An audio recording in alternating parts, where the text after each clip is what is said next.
From Pacifica, this is Democracy Now! What we're not talking about as we begin Season 2 of Trump, the White House reality show, is what the administration is doing to our government and how it affects you. We're so busy about his tweets and crazy behavior and his racist comments that we're missing that there's termites he's set loose into our government that are eating away at its structure. Your health, your safety, your job, your savings, all of those things are being put at risk by policies that are going unnoticed, just like termites inside the wall of a house. It's even worse than you think, what the Trump administration is doing to America. That's the new book by Pulitzer Prize-winning journalist David K. Johnston, looking at President Trump's first year in office, as Trump's own chief of staff, General John Kelly, calls his boss uninformed. We'll look at how Trump is transforming the nation by slashing taxes on the rich, gutting the nation's regulatory system, and closing the nation's borders. And we'll hear what President Trump has to say about our guest, David K. Johnston. Yeah, I know the reporter is he's a weird dude who's covered me he's been following me for 25 years, so obviously he hasn't done so well. He's been following me in a negative fashion for 25 years, always a hit. And I'm president, so I guess he hasn't done a very good job. Today, Pulitzer Prize-winning journalist David K. Johnston for the hour. All that and more coming up.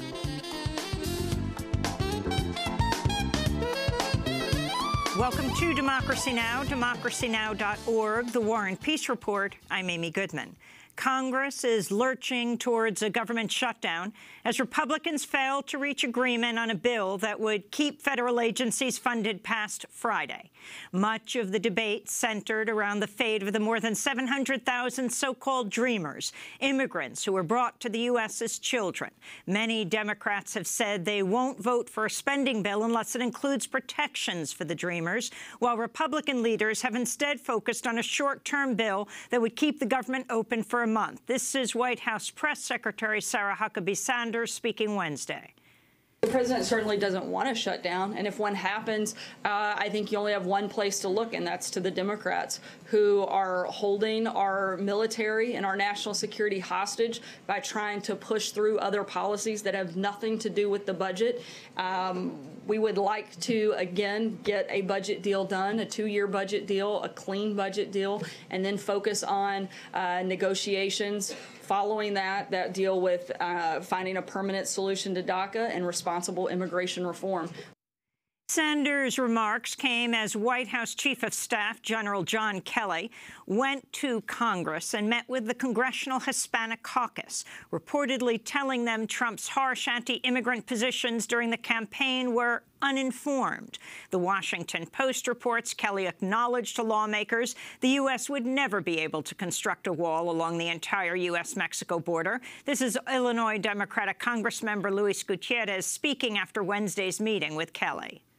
I would have liked to have had a proposal that we could consider to move forward and to break the logjam. That isn't what happened today. We reiterated time and time again how deeply we feel about the future of our dreamers and how that is a non-negotiating point for us. They're either in the proposal or there isn't a proposal.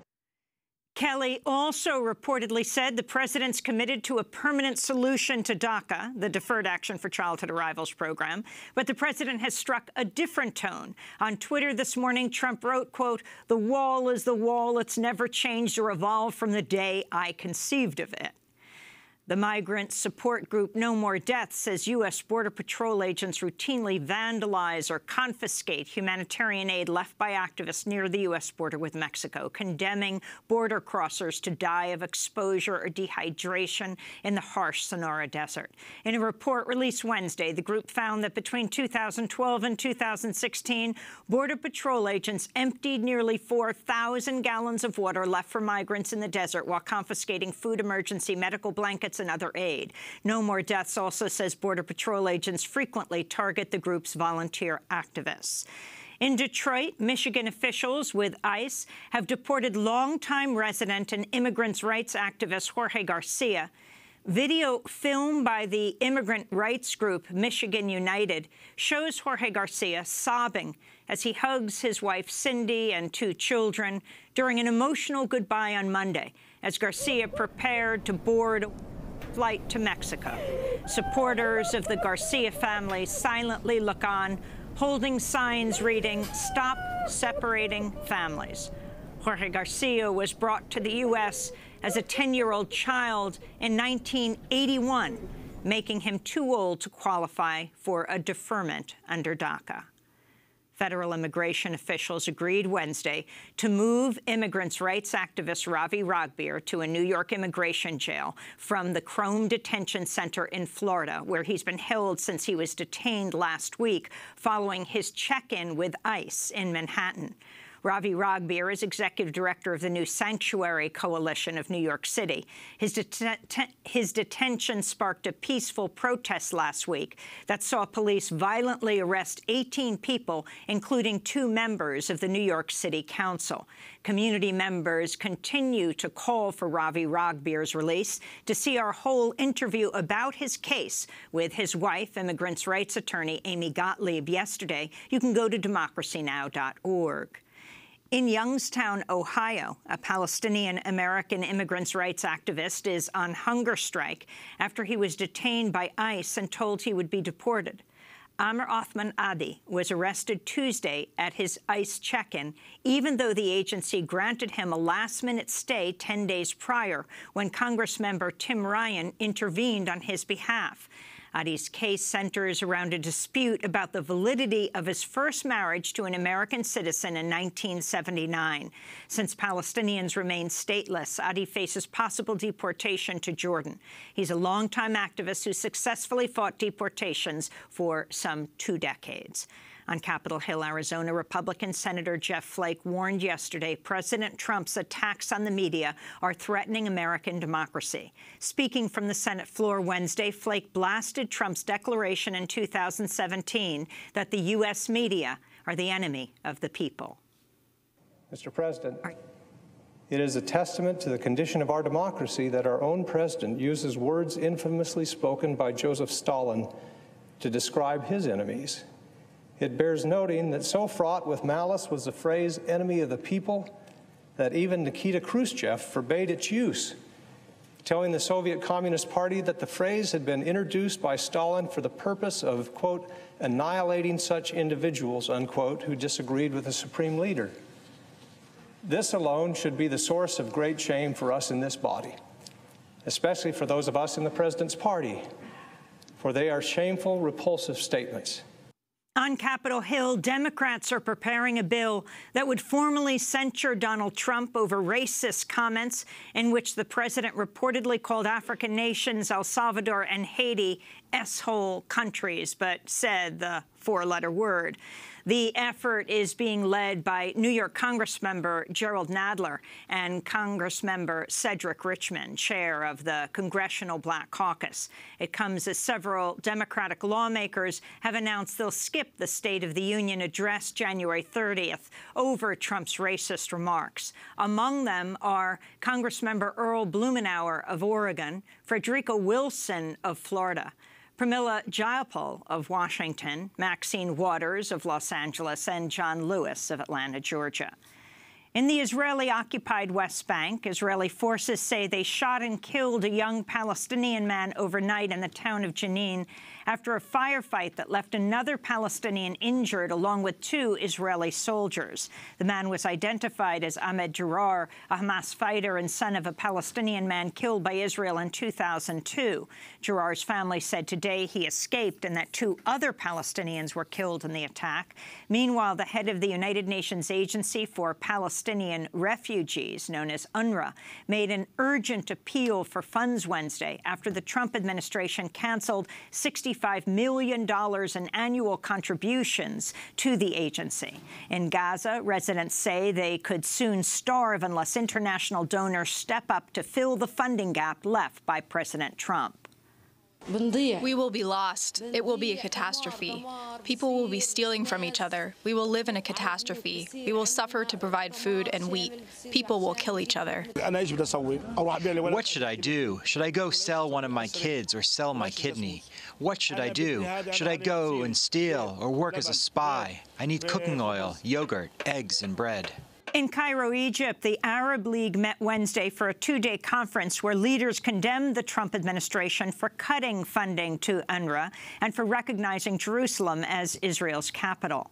Meanwhile, an Israeli military judge has ordered a 16-year-old Palestinian girl to remain jailed while she awaits trial on 12 charges, including assaulting a soldier and incitement to violence. Ahed Tamimi was arrested in December after viral video showed her slapping a soldier near her home in the occupied West Bank.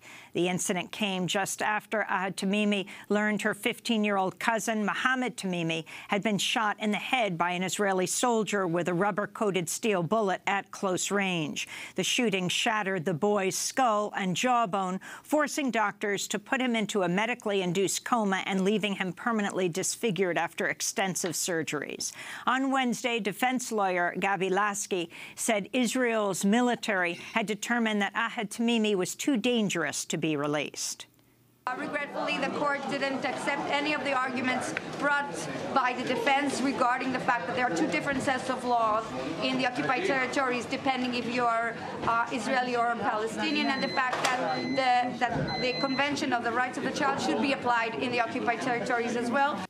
In Russia, the office of a human rights group in the North Caucasus region of Ingushetia were burned in an arson attack on Wednesday. Surveillance video shows masked men climbing a ladder and setting fire to the offices of the group Memorial, which has angered Russian officials by reporting on torture, disappearances, and punitive house burnings in neighboring Chechnya. The arson came as a court in Chechnya ordered the head of Memorial to be jailed for 2 months while he faces drug charges that could see him imprisoned for up to 10 years. Oyub Tityev says police planted marijuana in his car in order to manufacture his arrest. Tityev's predecessor, Natalia Estemirova, was kidnapped and murdered in 2009, a crime for which no one has been arrested. In Ethiopia, authorities released a senior opposition leader from the Oromo community Wednesday, fulfilling part of its pledge to release political prisoners. Dr. Merera Gudina was jailed in 2015 after speaking to the European Parliament in Brussels about human rights abuses against the Oromo people. This is Gudina addressing a large crowd of supporters outside the prison in Addis Ababa, where he'd just been released. Yes. As far as we can and as far as we know, let's continue our people's struggle through all the peaceful and legal means available. And we demand the government free the remaining political prisoners so that they can also be free like us. Since 2015, the Oromo have staged massive nationwide protests against the Ethiopian government. The protests were initially sparked by the government's plan to lease a forest to private developers. Ethiopian forces have responded with a brutal crackdown against the Oromo protesters, killing hundreds of people. In Nigeria, a suicide bomb attack struck a crowded market in the northeastern city of Maiduguri on Wednesday, killing at least 12 people and leaving dozens of others injured. Authorities said as many as 4 female suicide bombers were involved in the attack. Previous similar attacks have been blamed on Boko Haram, which is known for kidnapping women and girls and forcing some of them to carry out attacks. North and South Korea Wednesday said that athletes from the two countries will march together under a single unified flag at the opening of next month's Winter Olympics in Pyeongchang, South Korea. The two countries also said women's ice hockey players would compete together on a single Korean team. The thaw in relations came as President Donald Trump blamed Russia for helping North Korea skirt international sanctions, telling Reuters in a wide-ranging interview that he was ordering more defensive and offensive missiles to be deployed to the region. In South Asia, authorities in Burma and Bangladesh say they've agreed to a plan that would see some 650,000 Rohingya Muslim refugees repatriated to Burma over the next 2 years. Since last August, vigilantes backed by Burmese soldiers have staged attacks on Rohingya, unleashing rape and murder while burning hundreds of villages to the ground in what the UN High Commissioner for Human Rights has called a textbook example of ethnic cleansing. At a sprawling refugee camp in Cox's Bazar, Bangladesh on Wednesday, many residents said they'll only return to Burma if they receive justice for crimes committed against their community. They must give us compensation for those Muslims they killed, for looting and destroying our fields and cattle. They must return our houses. And if they show justice to us, then we can go back. We, Muslims, all are ready to go back to that country, but they must give us our Rohingya rights. Back in the United States, a former photographer with the Department of Energy is seeking whistleblower protection, saying he was fired for documenting collusion between the Trump administration and a coal company executive. Simon Edelman says he was fired after he leaked photographs of a March 29th meeting between Energy Secretary Rick Perry and coal magnate Robert Murray, showing the two embracing at a meeting at the Department of Energy headquarters in Washington, D.C. Murray has said he played no role in drafting a Department of Energy rule subsidizing coal and nuclear power plants, but a photo clearly shows a letter drafted by Murray and addressed to Energy Secretary Rick Perry touting an action plan. Medical experts said Wednesday results from Donald Trump's recent physical exam show the president has high levels of cholesterol and is at serious risk of a heart attack. The assessment came a day after White House doctor Ronnie Jackson declared Trump to be in excellent mental and physical health. Asked by the New York Times whether President Trump is in perfect health, Stanford University cardiologist Dr. David Marin replied, "God, no." And Woody Allen's adopted daughter, Dylan Farrow, is speaking out, saying she's hurt and angry that her claims of childhood sexual assault by Allen have been disbelieved for years. Farrow says Allen molested her in 1992 when she was just 7 years old. This is Dylan Farrow speaking with host Gayle King of CBS this morning. Someone said this to me. She wants to bring Woody Allen down. She's caught up in the Me Too, Time's Up movement. And this is really what she's trying to do, is bring him down. Why shouldn't I want to bring him down? Why shouldn't I be angry? Why shouldn't I be hurt? Why shouldn't I feel some sort of outrage that after all these years being ignored and disbelieved and tossed aside? Dylan Farrow's appearance on CBS came a week after actor Mira Sorvino publicly apologized to Dylan Farrow in an open letter, saying she will never work with Woody Allen again and regrets her past roles. She joins a growing list of actors and actresses who've appeared in Woody Allen's films who are now publicly supporting Farrow, including Greta Gerwig, Rebecca Hall, and Timothée Chalamet.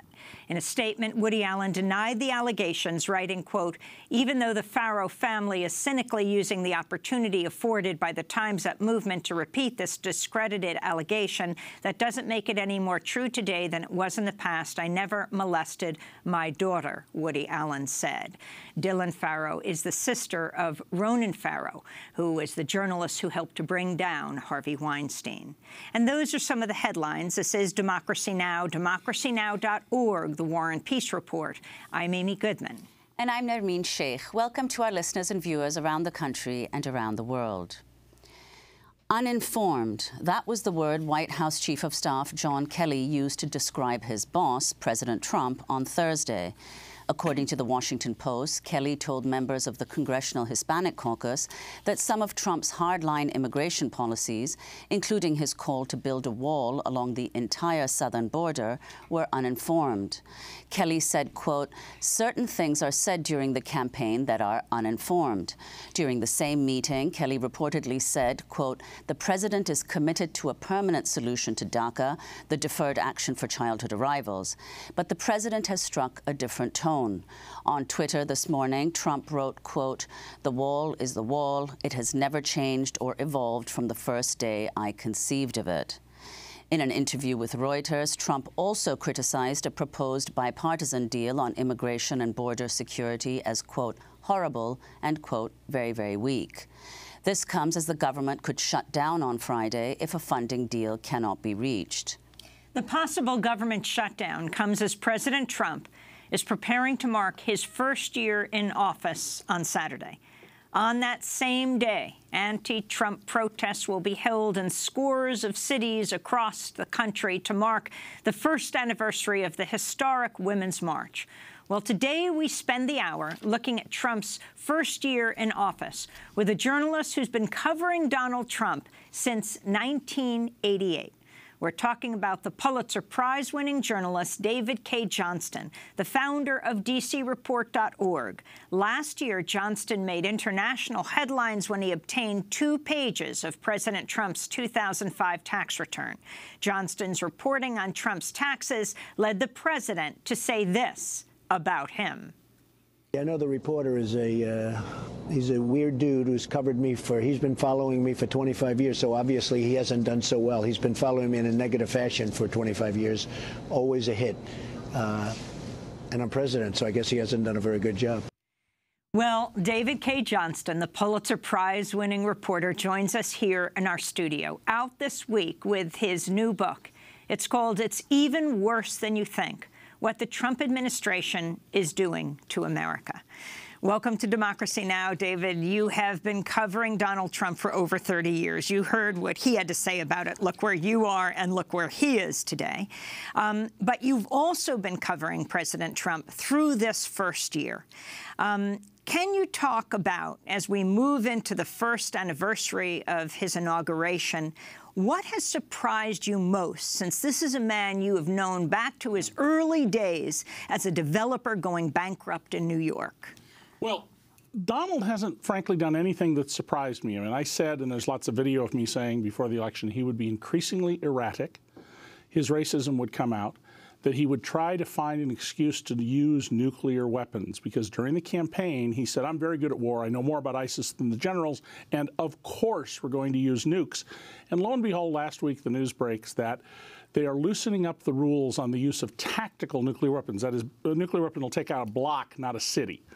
And possibly even authorizing their use for a cyber attack. He's looking for... I mean, this is amazing. I mean, just to reiterate this, using nuclear weapon attack for a cyber attack. Right.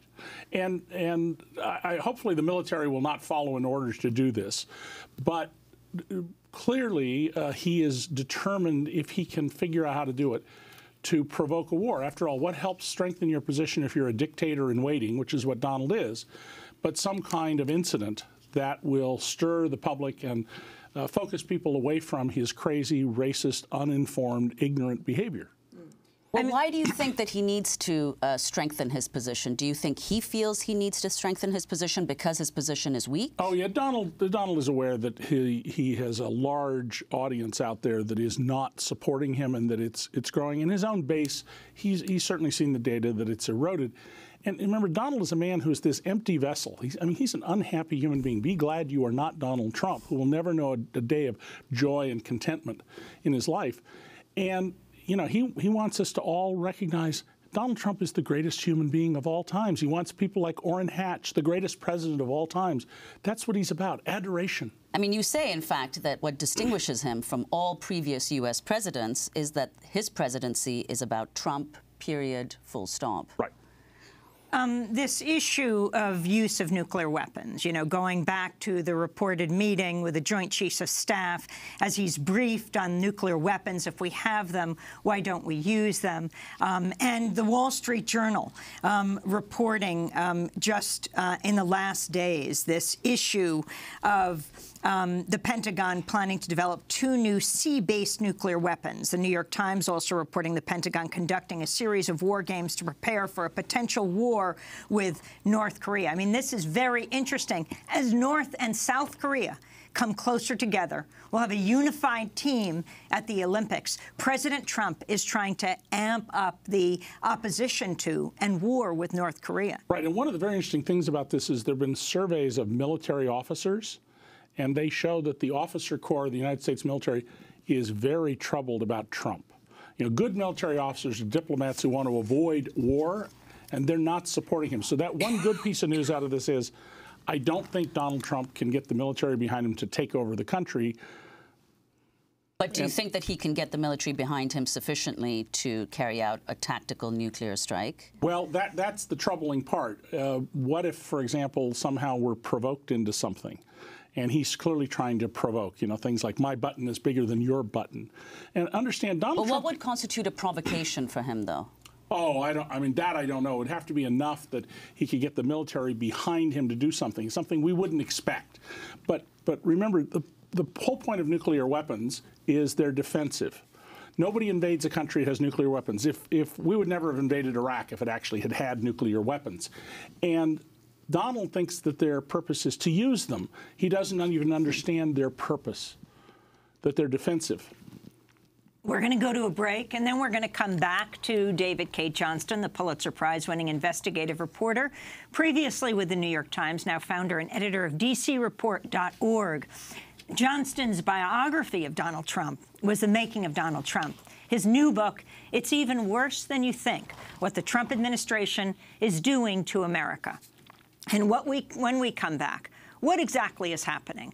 While the tax bill, and that's certainly something that David K. Johnston is an expert about, has been touted as the one main piece of legislation that Trump has actually successfully gotten passed, what actually did happen in the last year? Tremendous amount when it comes to deregulating the agencies of this country that protect the nation's land, air, sea, and people. Stay with us.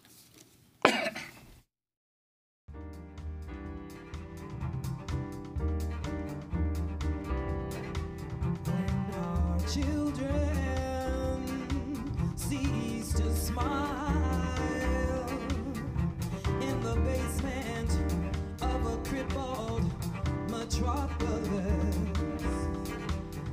When our children cease to smile in the basement of a crippled metropolis. Our hearts lose sunshine, searching for life and love in the basement of a crippled metropolis. Our hearts lose sunshine when our children cease to smile in the basement of a crippled metropolis.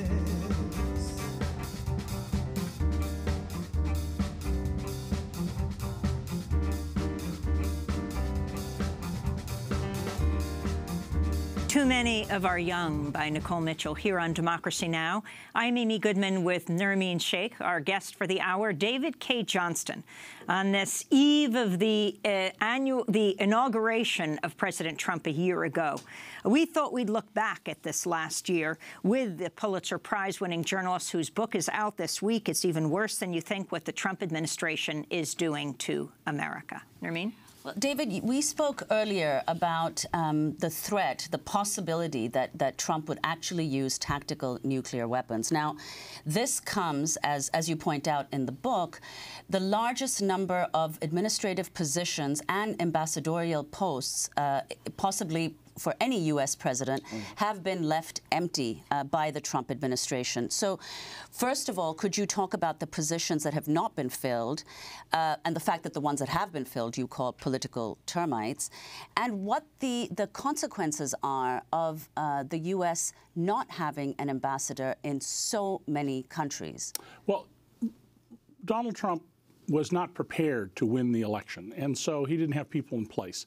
And it was understandable in the beginning they didn't fill a lot of positions, but he also fired every U.S. attorney, presumably to get rid of Preet Bharara in New York, where Donald lived before being elected.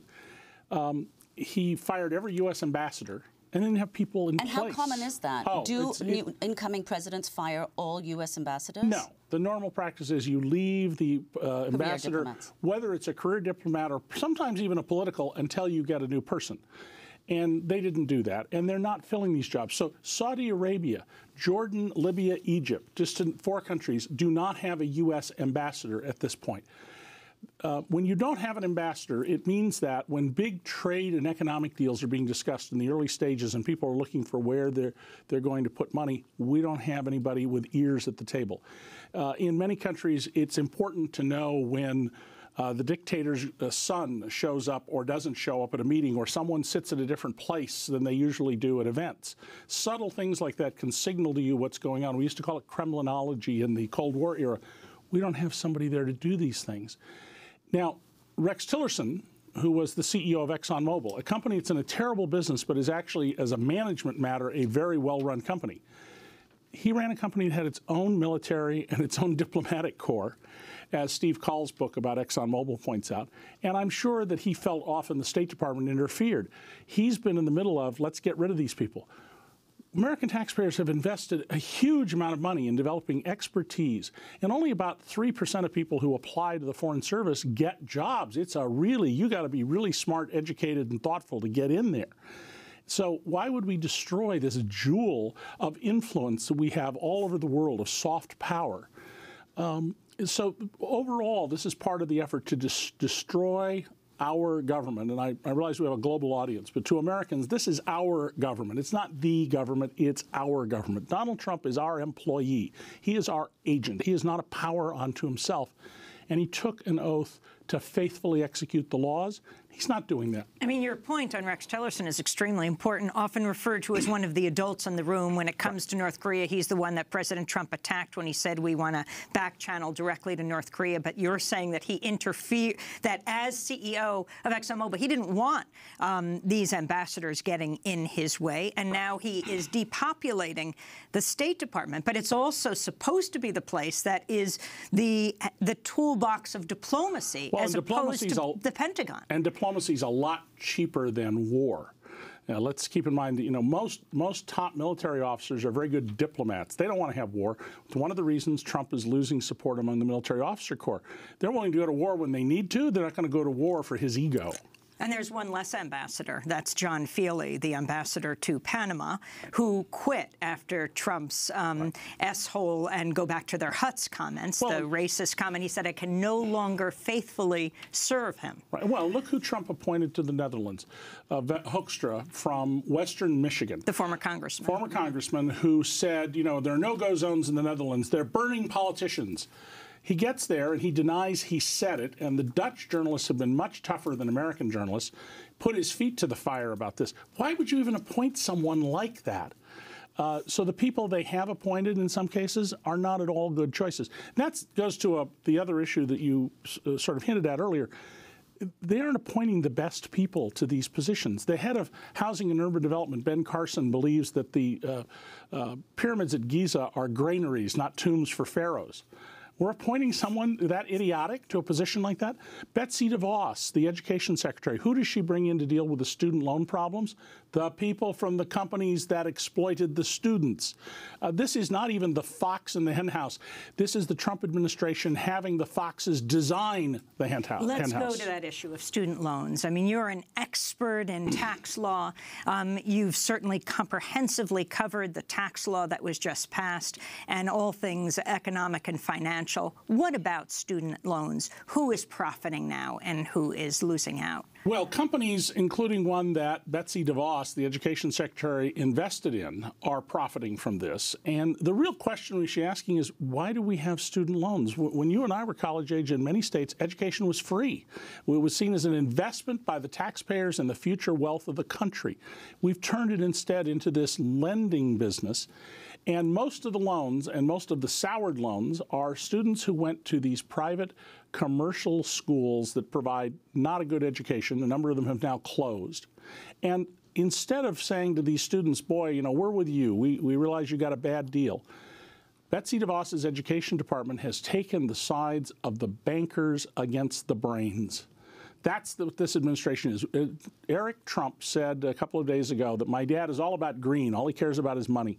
And that's what this administration is doing. We care about the bankers. Donald Trump ran for office on the platform I laid out in my trilogy on American economics. of how the elites were taking care of themselves, promising to reverse that. He was going to drain the swamp. Instead, he's turned Washington, D.C. into a paradise for Goldman Sachs clients. And the tax law that we just passed, the worst tax bill we've ever had in America, as much as 82% of the benefits are going to go to wealthy Americans. Ordinary people are going to get a few crumbs this year. Many of them are going to discover next year, because of changes in the law, they're going to pay much higher state taxes and be worse off. And of course, they're already saying, well, we're going to have to cut programs now. You know, what did Orrin Hatch, one of the original sponsors of the Children's Health Insurance Program, say? Well, there's no money. So we have money for billionaires to get tax cuts, but we're going to have children die because there's no money. That is immoral, absolutely immoral. And then Orrin Hatch, who holds himself out as a religious man, would say this is appalling beyond belief. And the Trump administration is perfectly comfortable with this. If President Trump just lasted for one term or less than that, and we'll talk about that in a minute, what has he personally gained by this tax bill being passed, if he accomplished just that? Well, he's essentially cut his own tax rate from about 40% to 21% through the more than 500 little businesses that he owns. In the estate tax, he would have it eliminated in a date in the future. And if he lives until then, if he had $10 billion, as he claimed, he'd save around $4 billion. By the way, after he took office, he filed his net worth statement. It shows $1.4 billion. If you take all the 50 million and up items and double them, you get to less than $2 billion. In other words, Donald Trump doesn't have and never had $10 billion, and there is not one shred of evidence that he even has $1 billion. It's a con. He's a grifter. He claims it, doesn't produce any evidence. I'm the guy who back in 1990 broke the story that he wasn't a billionaire. And he called me a liar for 4 months until he had to produce records showing he had a negative net worth. And you know what? Back then, you were worth more than Donald Trump, Amy. Well, David, in addition to the way that Trump is benefiting or could benefit from the tax bill, you speak at length in the book about the other financial improprieties that have characterized this first year in office. So could you talk about that, the other ways in which Trump businesses, for instance, have been benefiting in this last year? You know, right after Donald Trump took the oath of office, there was a motorcade to the White House. And unlike Barack Obama's, where there were people on both sides of the street cheering, it was a pretty sparse audience and a lot of protesters. And the motorcade stopped. The car they called the Beast stops. And what none of the TV networks reported was where it stopped. It stopped right in front of the new Trump Washington Hotel. The family got out, took a turn on the sidewalk. Now, to most people, even if they'd said that, it wouldn't have meant anything. But you want to curry favor with the Trump administration, there was the signal. You book your events at our hotel, which the Kuwaiti government immediately did. You come to our restaurant. And that hotel, which was projected by the Trumps to lose money in its first year, has turned into a money-making machine. It is packed with people seeking to curry favor. Now, when the framers of our Constitution set up this country, one of the things they were very worried about was integrity in the White House and integrity in office. They knew that there were kings in Europe who had been paid off by other kings to work against their countries. So the word emoluments appears 3 times. The domestic emoluments clause says the president cannot receive any compensation other than his salary and perks from the United States or any of them, meaning the state governments and cities. Well, every time Trump goes to his properties, which is every 3rd day, taxpayers are spending money to rent golf carts at full retail, to buy hotel rooms, to eat meals. We are spending a lot of money at his properties. For Trump and all of his secret service and all of the local police. When the president travels, it's an enormous operation. And you said he has spent almost one in every 3 days. Yeah, 1 in 3 days. I remember during the campaign, he said, I'll never leave the White House. There's so much to do. I mean, why would you leave the White House? I'm not going to play golf for 4 years. Yeah, saying Obama. Attacking Obama. He's played far more golf than Obama. Somebody I read said he's playing more golf than Tiger Woods. And by the way, you know, his properties in Ireland and Scotland, his golf courses, he has to report their revenues and profits. They're big money losers, yet he claims they're worth a fortune, which is one of the many reasons to believe it's all a con. He doesn't have the money he says he has. He needs the taxpayers to prop up his business, and as president, he can get foreign governments and lobbyists to prop up his business. This is absolutely improper, and Congress's failure to deal with the emoluments clause is indicative of how deeply troubled American democracy is. There is now going to be a move before Congress to censure him for his comments about places like Haiti, Nigeria, Africa being S-hole countries. And so people projected onto his international hotel down the street from the White House, not a D.C. resident, need a place to stay, try our S-hole, but they spelled out the word, just as Donald Trump did in his meeting with Congress members. And, you know, this incident, this racist comment by Donald is revealing, because you see people lying and denying about this. Senator Tom Cotton, a former military officer who holds himself out as a paragon of virtue, has said, he doesn't remember hearing this, but we now know that he told his staff that it was S-house instead of S-hole. I'm sorry. In the military, that's called conduct unbecoming an officer and lying and denying, both offenses that can get you thrown out with a dishonorable discharge. Shame on that senator and everyone else who is lying and denying for Trump. Be honest about who he is. If you support him, then be honest about what he says.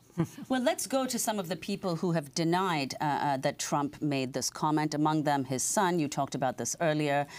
Eric Trump denied that his father used the phrase S-hole, telling Fox and Friends that he couldn't possibly be racist because he only sees one color, green. My father sees one color, green.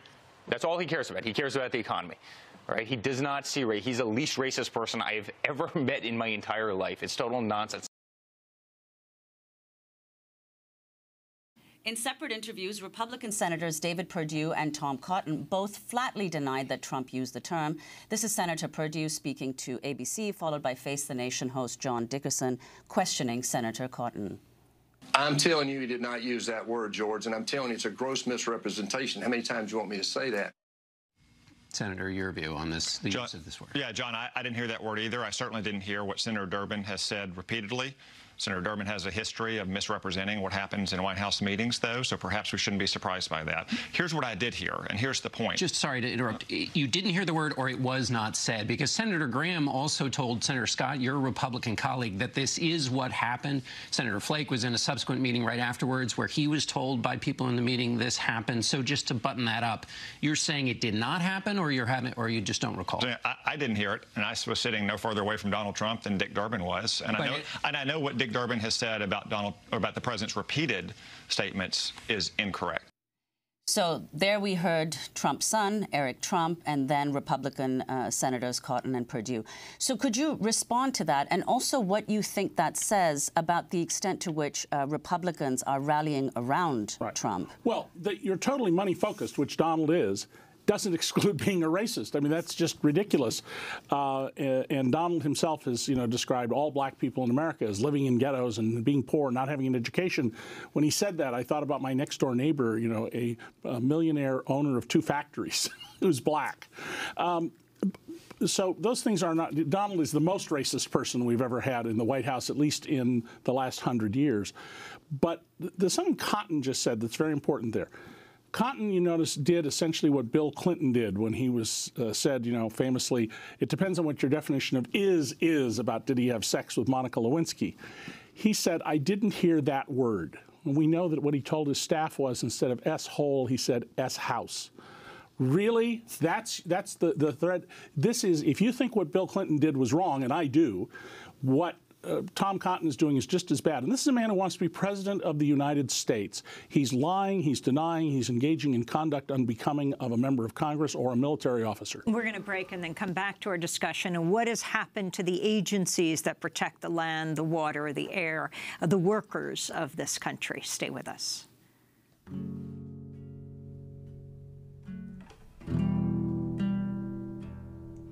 Sweet kid, what is this world we're giving you?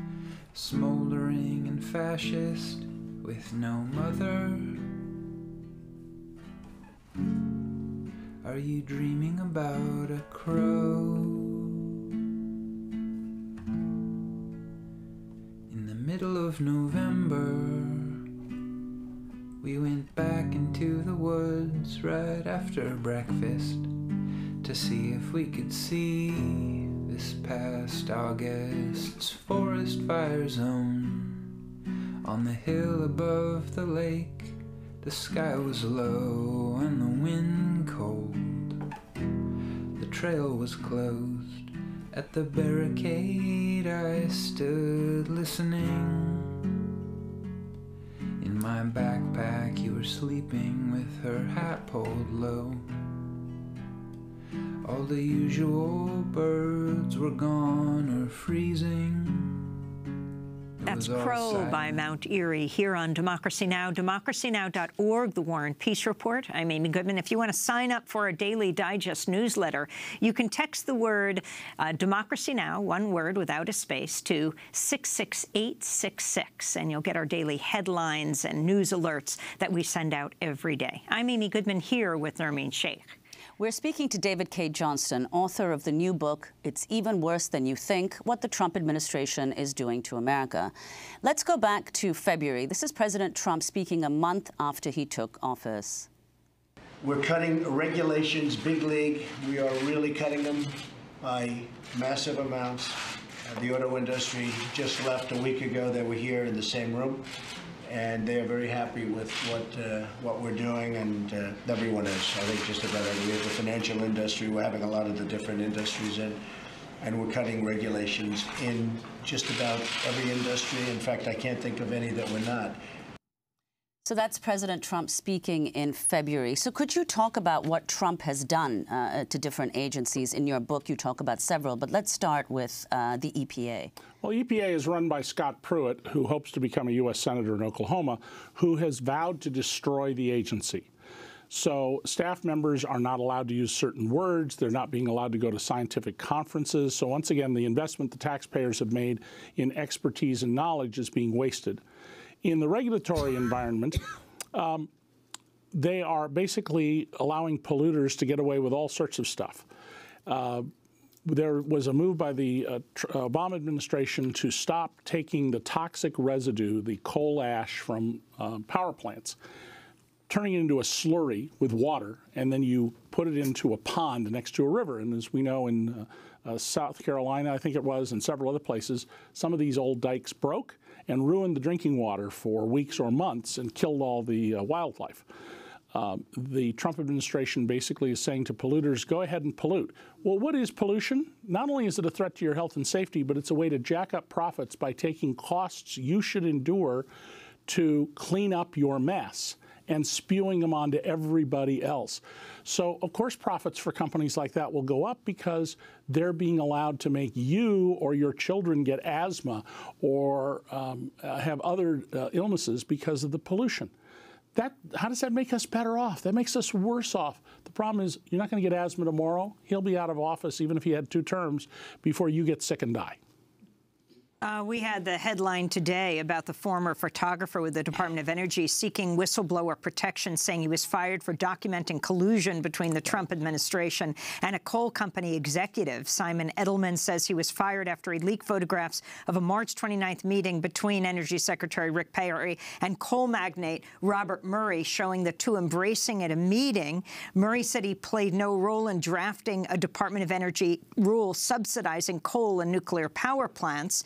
But a photo clearly shows a letter drafted by Murray and addressed to Energy Secretary Rick Perry touting an action plan. And then you have the whole story of FERC, the Trump-appointed panel that actually ruled against Trump in his subsidizing of coal. Well, they did in this particular case, but there is a chapter in my book about how the electricity markets in America, which by design raise prices and don't lower them, are going to continue to worsen.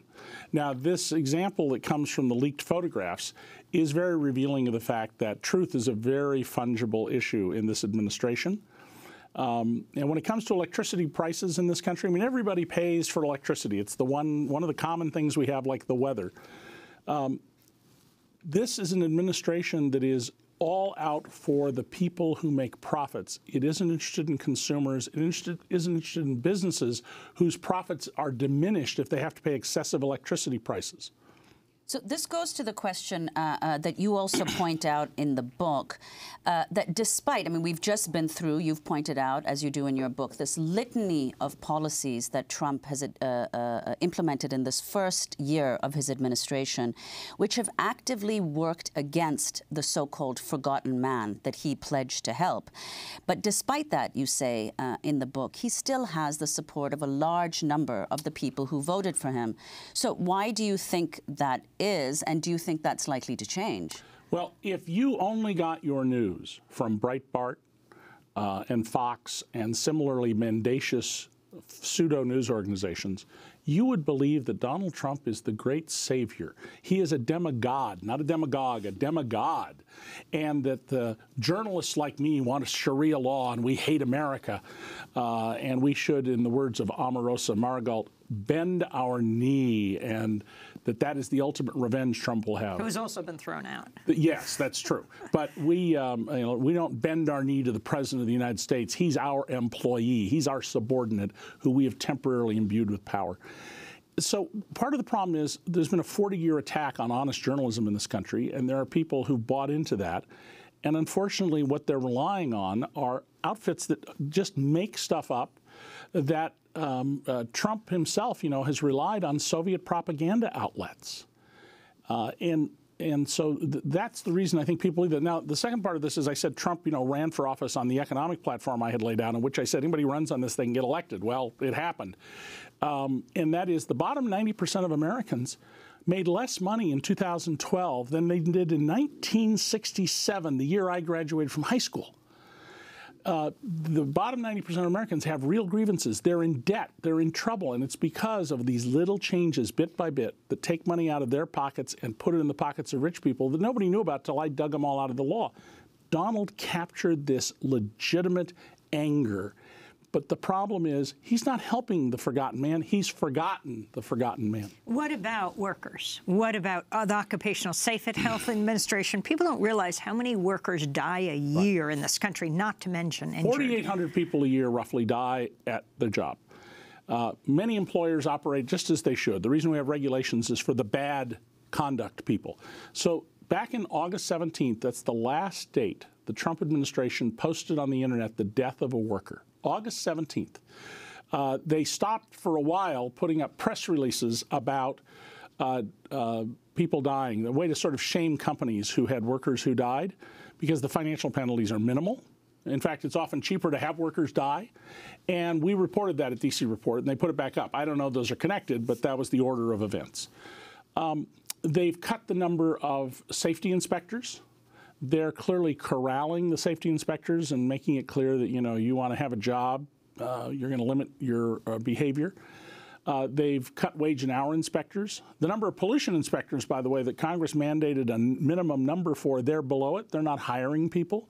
Donald Trump took an oath of office to faithfully execute the laws. Well, he's not doing that. He is in violation of his oath of office. I'm not arguing that we need every regulation we have. There are plenty of regulations. I used to teach regulatory law to third-year law students that we can change or get rid of and make better. But that's not what they're doing. They're taking those things that will benefit their friends, especially in the fossil fuels industry, and eliminating or not enforcing the law for those regulations. And that means ordinary workers are going to be hurt. What about President Trump's sanity, this issue that has taken hold, people observing? We had Dr. Bandy X. Lee on Democracy Now!, the Yale psychiatrist who is part of the Duty to Warn movement, has been speaking with a lot of Congress members. Right. I mean, you're one of the few reporters who has followed Donald Trump for decades, well over 30 years. What have you observed about him, and do you think he'll serve out this term in office? Just to be clear, just short of 30 years. Be 30 years in May. Well, in my book, I don't go into this issue of is he sane or not sane. If you mean does he know right from wrong, of course he does. He is at times delusional. He makes stuff up. He's done it his whole life. You can see him do it on TV all the time.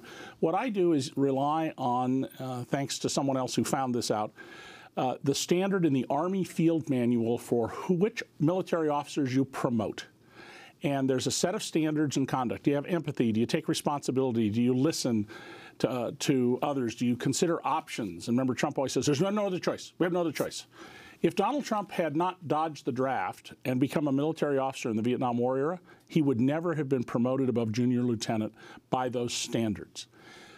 He lacks all of the basic qualifications that have been worked out by the Army for promoting officers.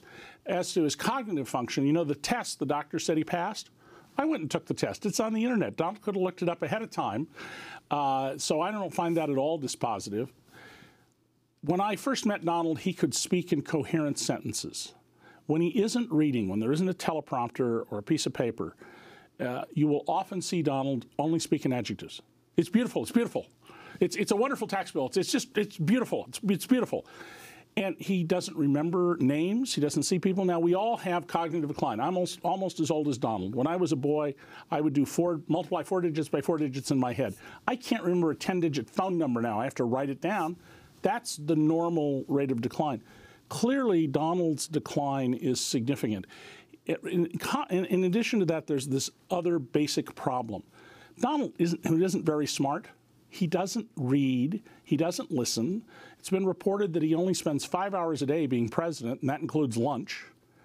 And so if he doesn't know anything and he's presented with all these complex issues, of course he's going to have to find some way to cope with it. He just makes stuff up and he talks in adjectives. Word salad. Okay, so you say that his cognitive abilities have suffered a precipitous decline, that he's in violation of his oath of office.